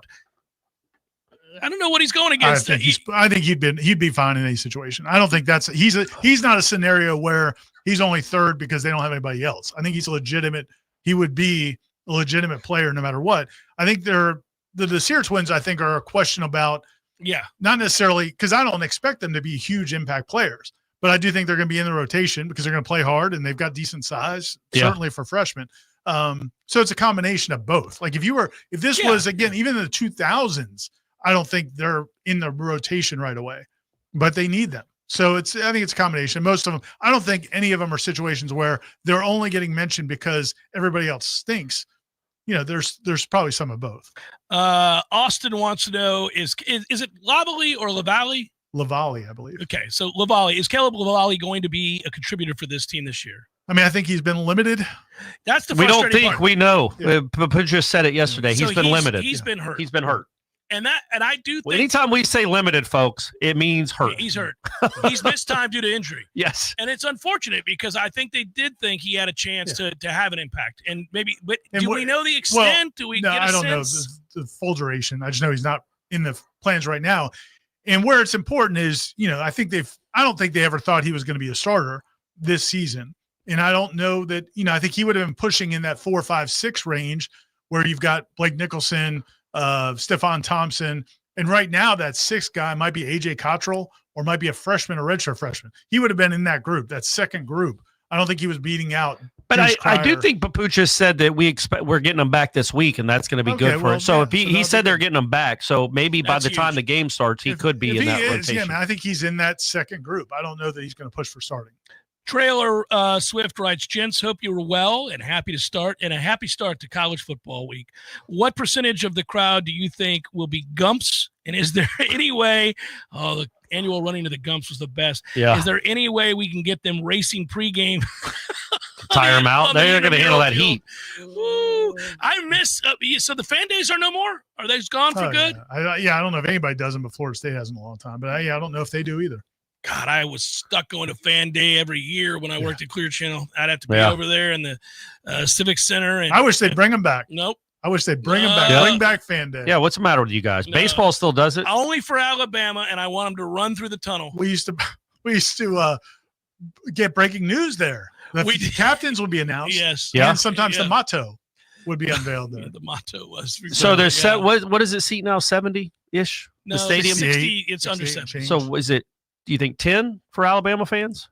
Oh yeah, they probably get 10,000. I bet the home and home they'll probably get. But they'll probably sell out their allotment. Oh yeah, they'll be buying on the secondary. I would say 15 to 20, 10 to 15. No, let's hope it's not 20. Now that would be rough. 20,000? It could be a third of the stadium is Alabama. They don't need nonsense? That. I mean, they're gonna crush the secondary market. I'm sure that's part of why the secondary market's as high as it is. 20,000 Alabama fans and a 68,000. That's fan base because a lot of them can't get tickets at home, so they have to buy tickets when they go on the road. Damn it, man. Screw that. If it's 20,000 Alabama fans, that's an indictment of everything. Everything. You're all on notice if a third of that stadium is Alabama fans. It may not be. Maybe it's 15, but I bet you it's more than they were allotted. I don't like it. I just want you to know that. But I'm officially protesting. It's like when Georgia goes, except Vanderbilt, Vanderbilt, they take up half the stadium.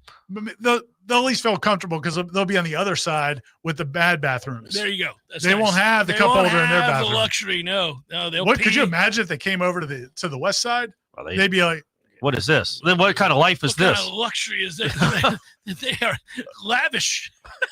Seminole Headlines 93.3 Real Talk Radio Warchant TV continues in a moment.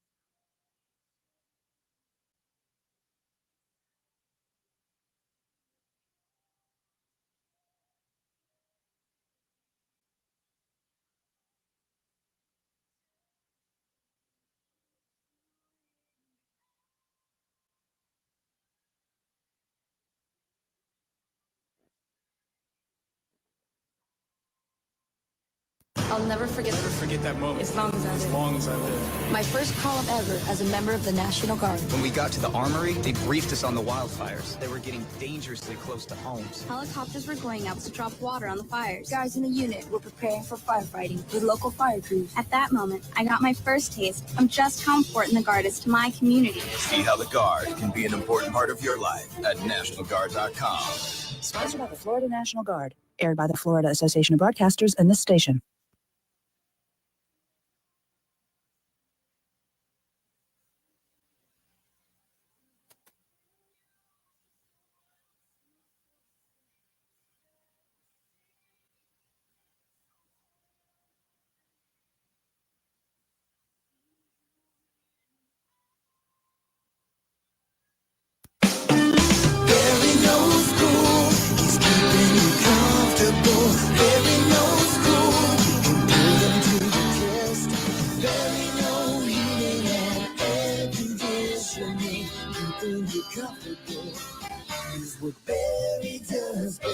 No matter how busy life gets, your home is the place where your family and friends show you they care and celebrate with you. That's why the professionals at Barano Heating and Air Conditioning always make sure your home is comfortable. Just like those who matter to you most, Barano will always be there for you. This is Tyler from Barano Heating and Air. Now you can schedule an appointment, purchase or renew your service agreement, or pay your bill from your mobile device. Any day, anytime, anywhere. When you turn to the experts at Carrier and Barano Heating and Air. Online at baranoac.com. Florida license number CAC 1816186. Barano Heating and Air Conditioning.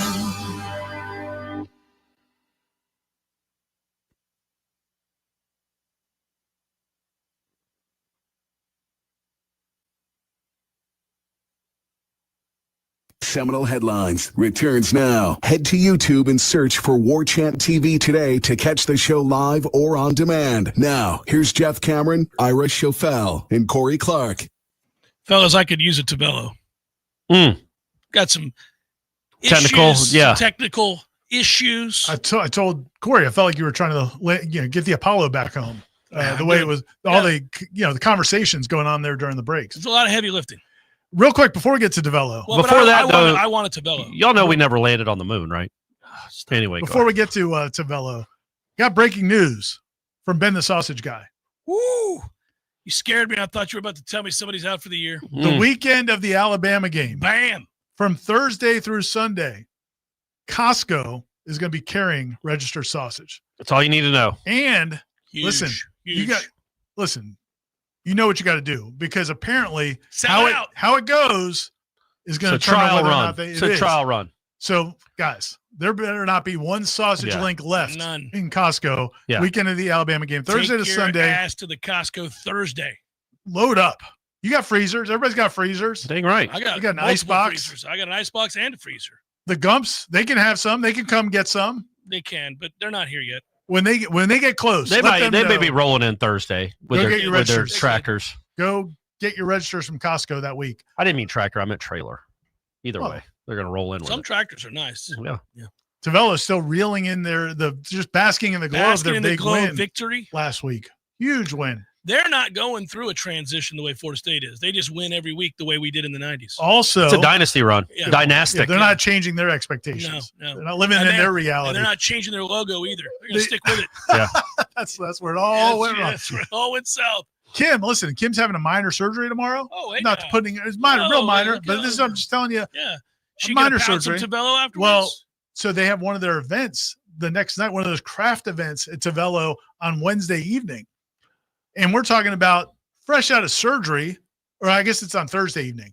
So on Wednesday, she's having surgery. Okay. So the next day, we're so committed. We're talking about going to Tavello Thursday night for the little crafting event because, listen, man, we got to do the right thing. Yeah. But you don't have to go up there for the crafting thing, or you certainly can. But Tavello every night of the week. I think they've had some extended Tavello all the damn time.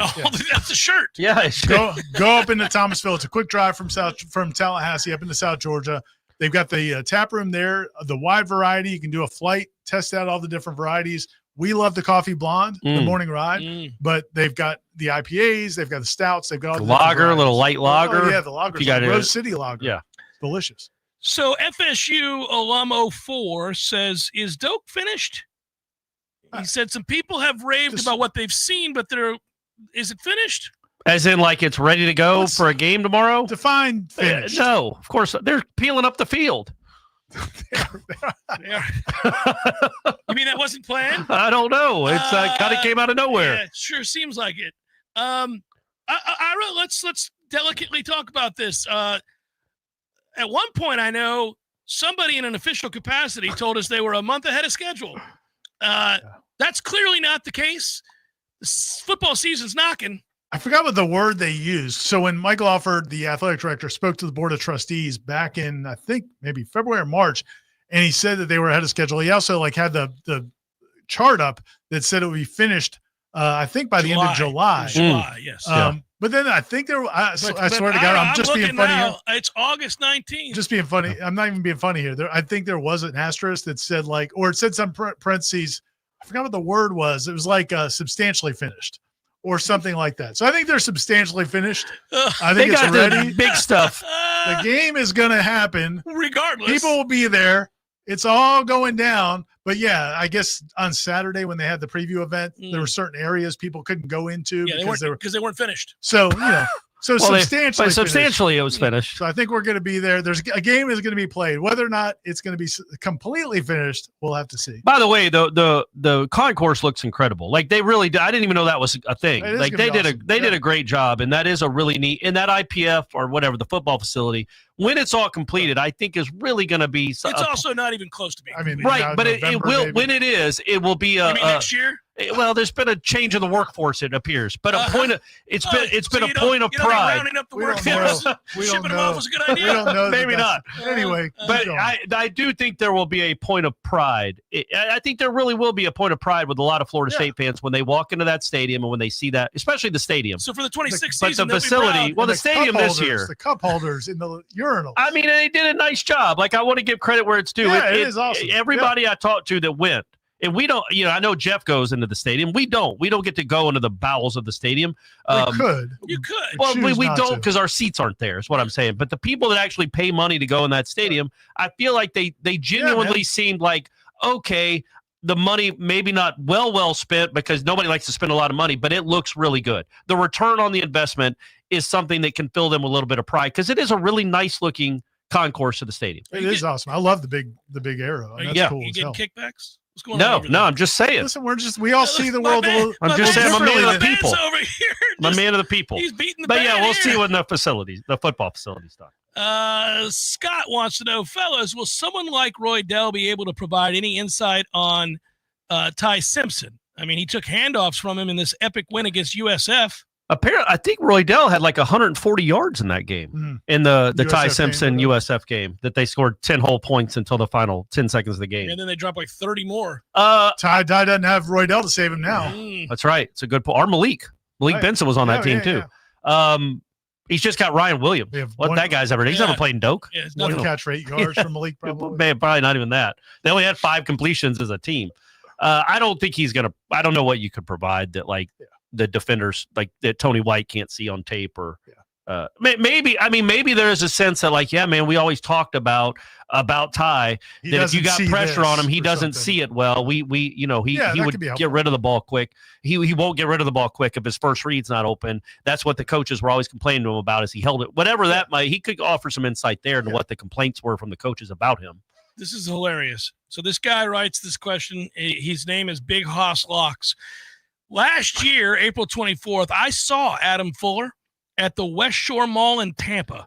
He was buying shoes, and I was headed to the cafeteria in the food, the Chick-fil-A in the food court to get my fat boy on. Sometimes I wonder if there's anything I could have said, knowing what I know now. What could you guys have said to warn him of the disaster to come? Real quick, he thinks he's being a fat boy when he goes to Chick-fil-A. To that's me, healthy. That's healthy eating. Yeah, that's when that's the healthy option. That's when you're going light. But anyway, what could he have said? Hey, man, you're doing it wrong. Don't believe your own hype. Yeah, about you're doing it wrong. Your defensive ends are not what you think they are. No, they're going to betray you. Well, and also April 24th, the portal's open again, coming up soon. So you could have told him look, you need a lot of help. You're going to need a lot of help. You're going to need to get some experienced linebackers, get some stuff on the defensive line. You're going to need a ton. And also tell Norvell, get a new quarterback.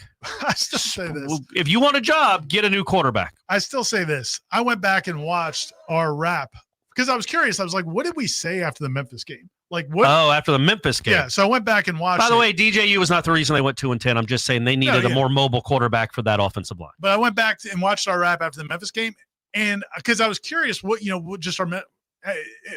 anyway, it was. I have to imagine we were satisfactorily, dismayed.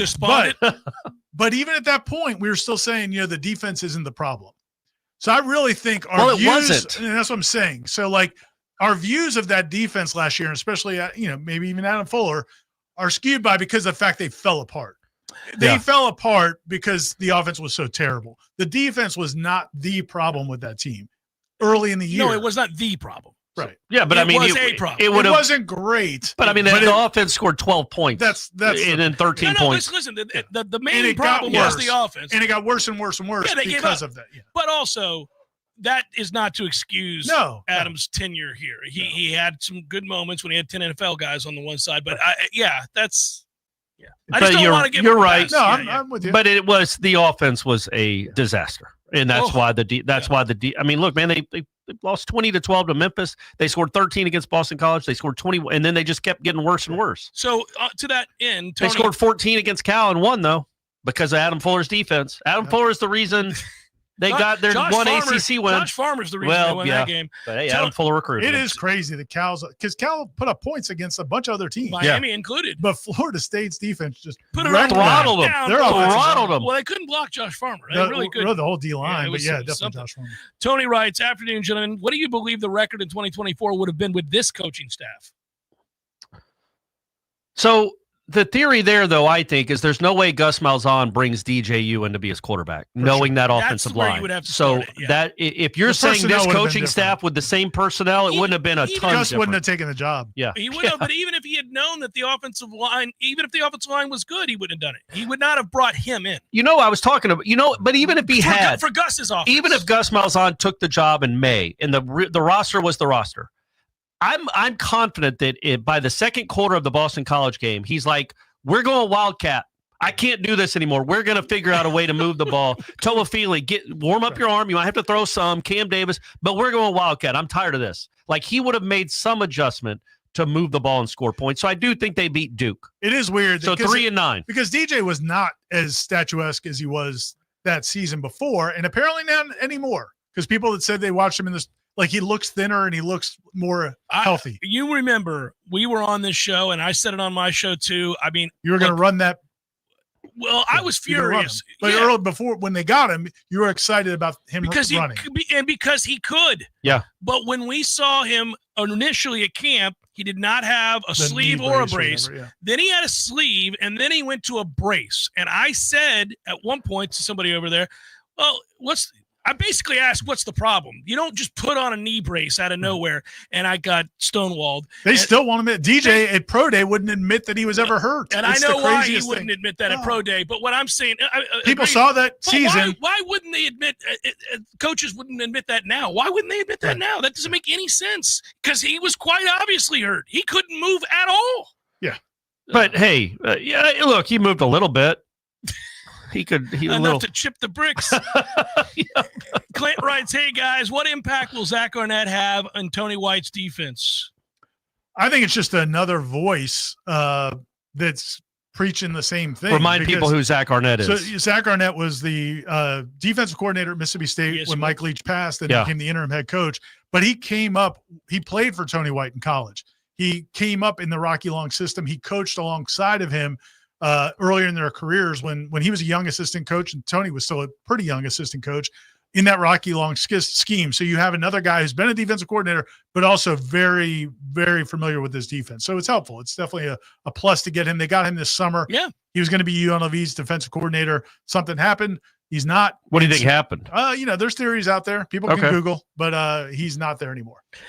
William writes, "Hello, gentlemen. John Papucha stated that there are 6 linebackers that will be in the rotation. Is it just me, or did this statement ring eerily similar to when Jimbo was asked about a certain offensive lineman and what they might bring to the table? The retort was another body. Another body. That was the best.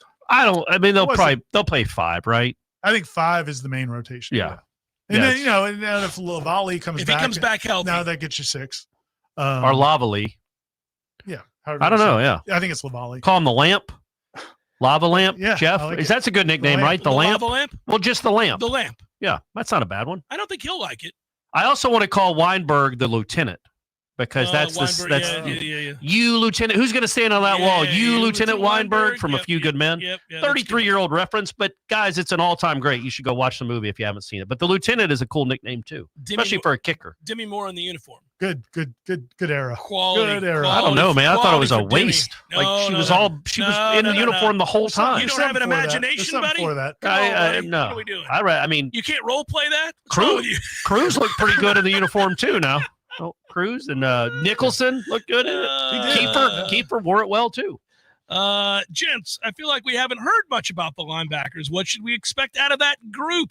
Man, they've been talking them up. Well, they hadn't really been until recently. Like they just did. Well, I don't feel like we got a ton of expounding, accolades about the linebackers in this camp. Heartbeat of the defense. Tony White's been talking them up since pre-practice. I mean, he's been excited about that group.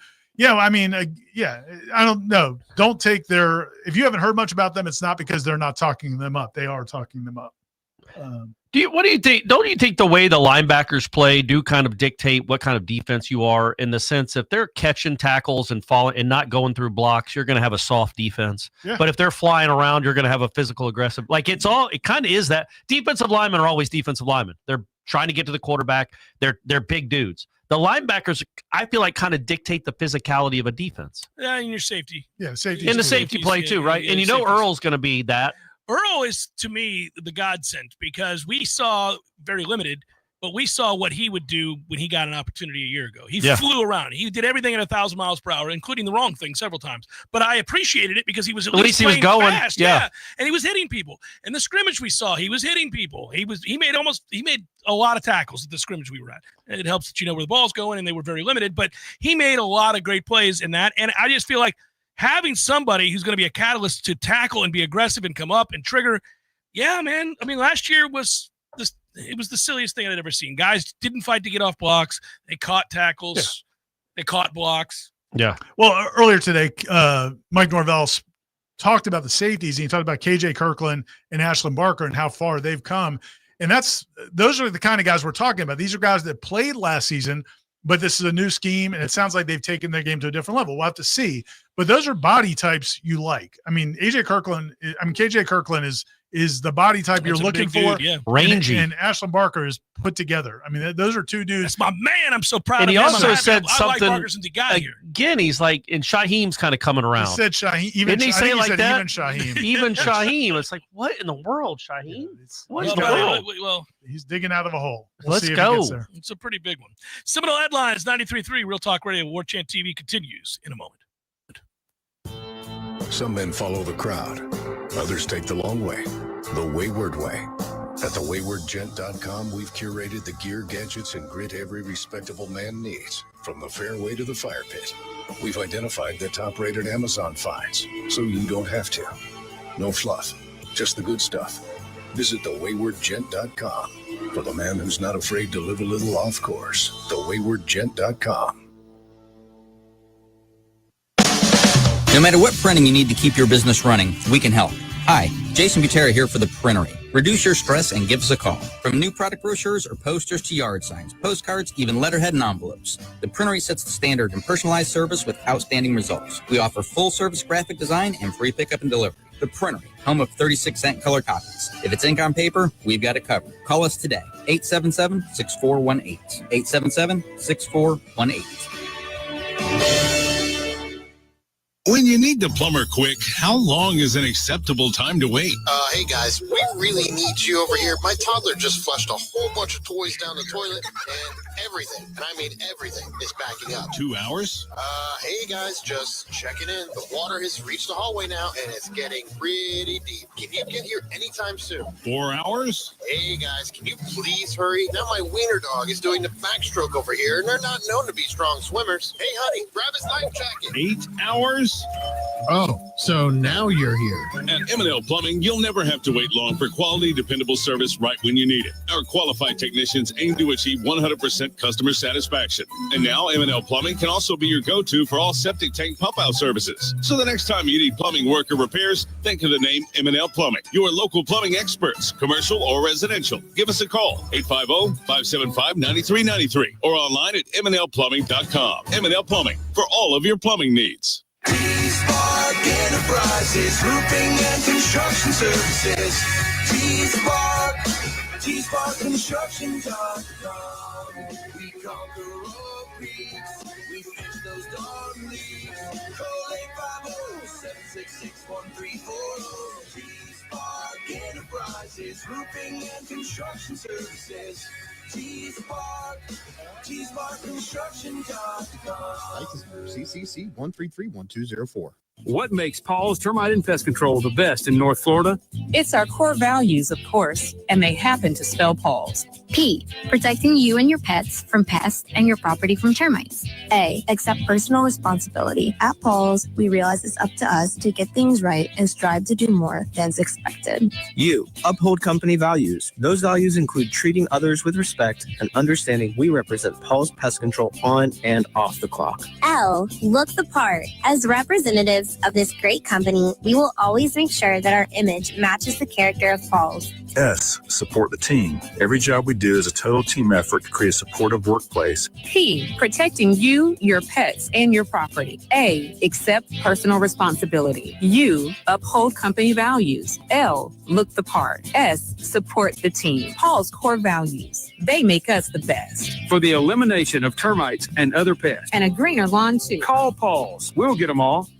Life is stressful. Dinner shouldn't be. That motto is why Register Sausage has been doing business in the Florida Panhandle and Lower Alabama for over 75 years. A proud sponsor of Seminole Headlines, Register Sausage always provides the best Southern smoked sausage to over 140 grocery stores and restaurants throughout the Southeast. Headliners have discovered the Register's difference. You can too. To find a store that carries Registers near you or to buy directly, head to registermeats.com. That's registermeats.com.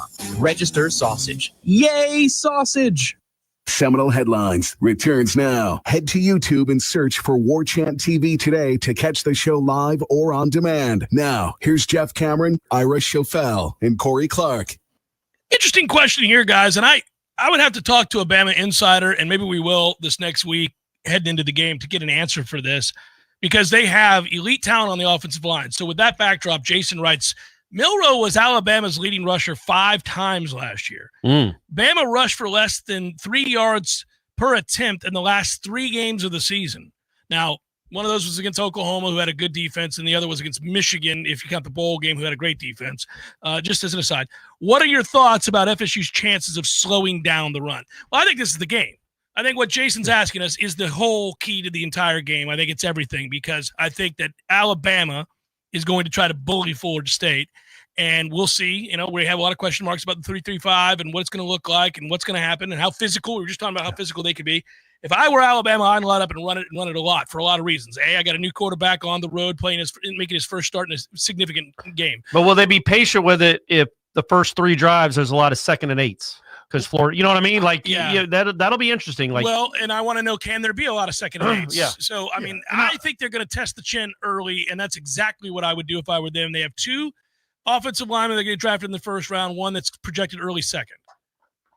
I'm guessing I didn't watch a lot of Alabama football last year. I probably should go back and watch some of those late season games. But I'm guessing, wasn't Ryan Williams hurt late in the year? Didn't he break down a little bit? Well, and also Milroe was terrible. And they knew he couldn't throw. So I'm sure teams are just stacking the box, which I'm sure that's what Florida State's going to do. Yeah, they're going to have to do. But theoretically, this kid might be more capable of throwing than Milroe was. So, it'll be a different equation. But whether or not they trust him to do that is going to be the question. But it is interesting. I think you want to make him beat you. Yeah. And maybe early he does, and then you have to change your philosophy a little bit. But, I'm not going to get bludgeoned by the run. That's the quickest way to lead to a worn-out defense getting blown out in the second half. But I know their offensive line is going to be good. It's Alabama. That's not a surprise. But they did lose their 2 leading rushers from last year's team. The one kid's hurt, and Milroe's not there anymore. So and the next guy transferred to Ohio State or something, Michigan. Their second running back did? Yeah. Oh, yeah. So it's a brand new backfield for them on the road against what you hope is a confusing defense. That might be all right. Well, this is a good question from Matthias. He says, hey, guys, I recently visited a few Big Ten campuses, was pleasantly surprised, specifically Wisconsin and Indiana. Wisconsin's awesome. What are some of the best campuses you've been to, and where does FSU rank on your list?